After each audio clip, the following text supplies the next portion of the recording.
সড়ক দুর্ঘটনা ঘটলো এর বলেন। আমি মোহাম্মদ বেলায়েত হোসেন, ইন্সপেক্টর তদন্ত নলছিটি থানা। সকালবেলা আমরা সংবাদ পাই যে মঠবাড়ি থেকে ছেড়ে আসা নাহিদের একটি গাড়ি রায়াপুর নামক স্থানে রাস্তার বাম সাইডে পড়ে যায়। তাৎক্ষণিক সংবাদ পেয়ে আমরা ঘটনাস্থলে আসি। ঘটনাস্থলে এসে যাত্রীদেরকে নিরাপদে বাস থেকে বের হতে দেওয়া হয়। বাসের সুপারভাইজার নিহত হয়েছে, তাকে জালকাঠি জেনারেল হাসপাতালে প্রেরণ করা হয়েছে।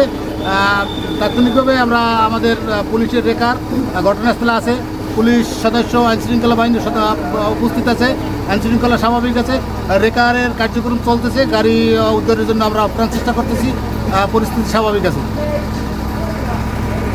যাত্রী নামাইতে যাইয়া গাড়ি সাইড ডাউনে আর একটা গাড়ি আছে, তার পিছনে আলফা ছিল, আলফা বাঁচাইতে যাইয়া সে মাটি থেকে গড়িয়ে পড়িয়ে গেছে, পাশে পড়ে গেছে। আচ্ছা আচ্ছা, হতাহত কি?